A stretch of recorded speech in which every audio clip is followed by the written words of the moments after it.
Hi, and welcome to the next episode of Hands-On Living. I'm your host, Peter Arena. Today we're going to be interviewing Anthony Arena from Exerplay, a company that specializes in manufacture and installation of all kinds of exercise equipment and playground equipment throughout the country. And it's an amazing place, and he's got an amazing story, doing a lot of cool hands-on stuff. Join us. Come on, let's go. So, hey, folks, here I am with our today's guest, Anthony Arena. Anthony is a project manager and sales representative for a company called Exerplay. And Anthony, how are you?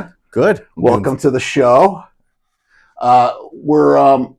I'm curious, where is Exerplay located? I think it's Minneapolis, yeah? Well, Exerplay is located in Cedar Crest. Our home office is in Cedar Crest. Here in New Mexico. Right here in New Mexico.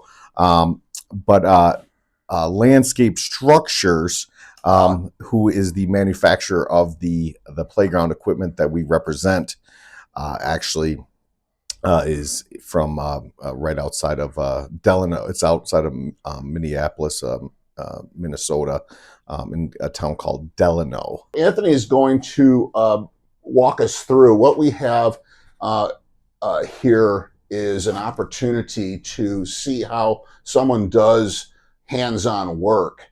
And as you know, the theme of our show, Hands-On Living, is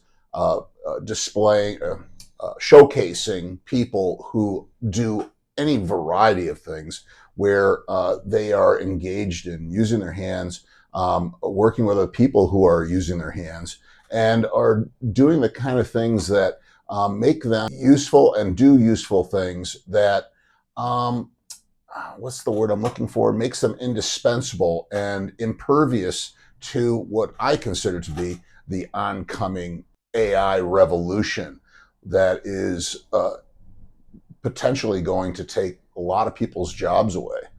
Anyway, so let's talk with Anthony and find out what it is he does, and maybe we'll talk about a particular type of project that he's working on currently. Sure, for sure. Speaking of playgrounds, especially when we're talking about playgrounds, playgrounds are extremely valuable for our young generation. Getting out there, getting those skills, moving through those obstacles, and learning how to get through those things is eye-hand coordination. Yeah, huge. And you can't really do that on an iPad. You can't do that, on a computer or sitting in front of a TV. You have to be out there. You have to, and giving those challenges for those kids.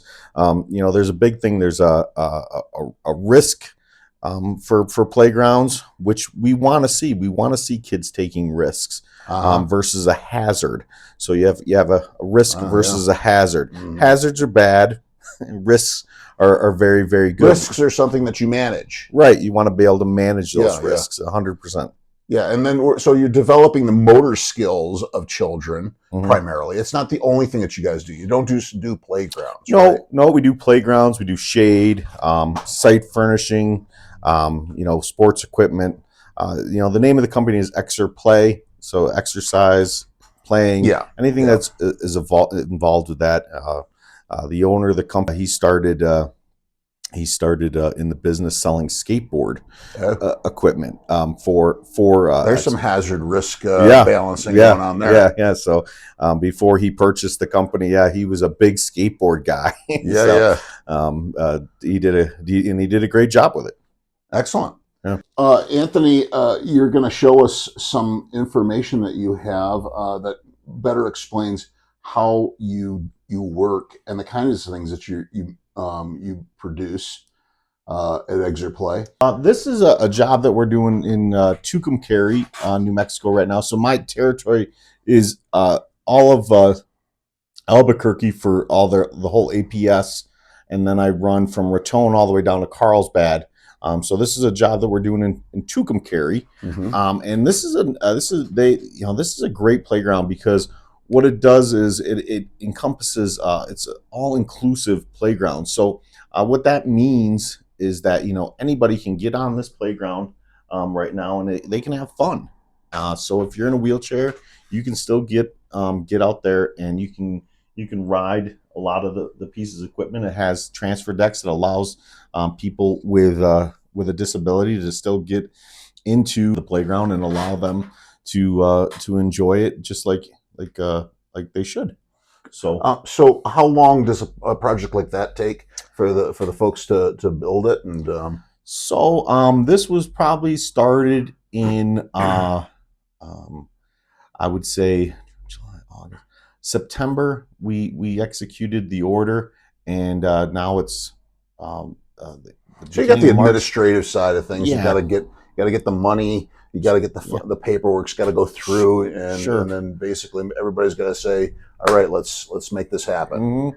Yeah, that's exactly right. There's it's just somebody just doesn't cut a check. You have to, especially you're dealing with public money here. There's a lot of hoops to be gone through, and which should be, and then we want to make sure that the committees that are involved approve of the design. What you're trying to tell us is there's actually accountability of where the money is going. Yes, yeah. Okay. What a novel concept. Right. You would hope so.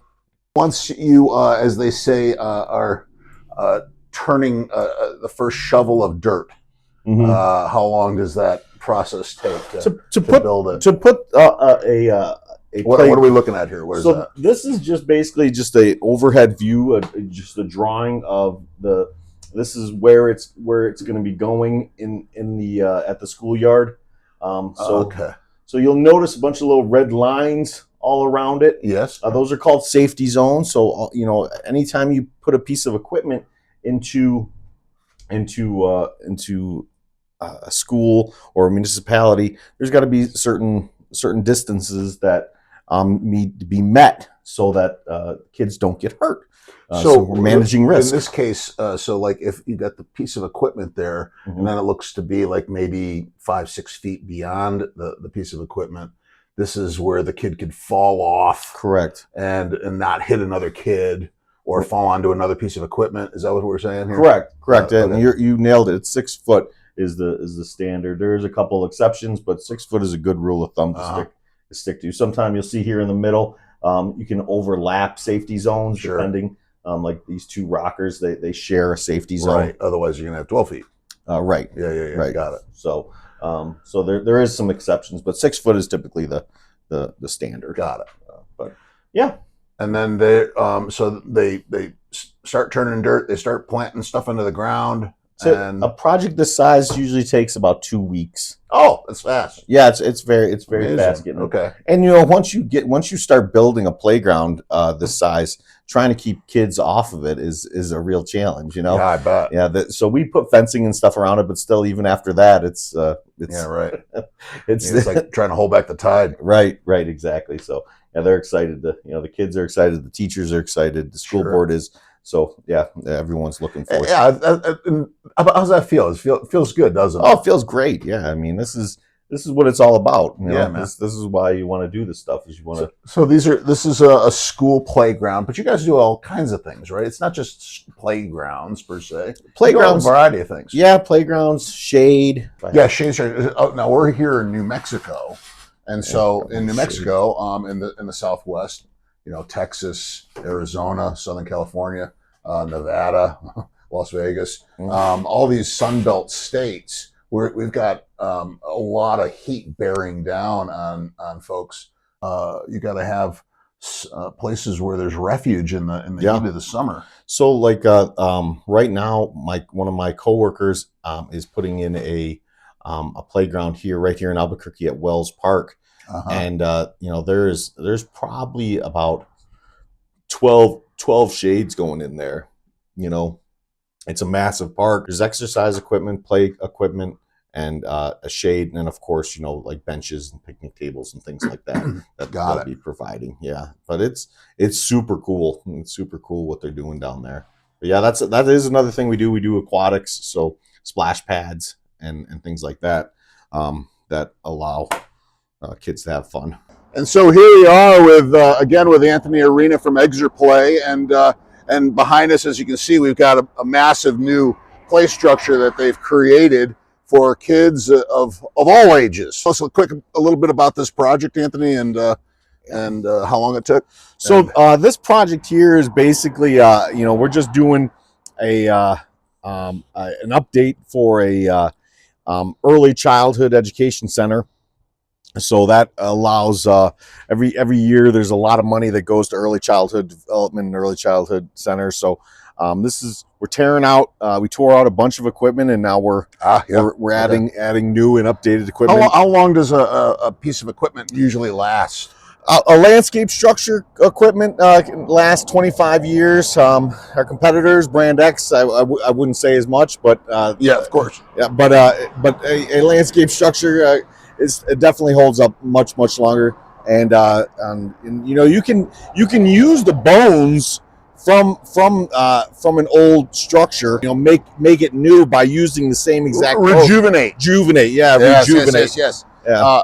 Well, I think you've done exactly that. This is a magnificent piece of equipment here, and I want to thank you for all the time you took with us today and walking us through us and showing us something that I think that most of us never even had a thought about in the past. So thanks so much for being on Hands-On Living, Anthony. Absolutely. We'll catch up again. Absolutely. Okay.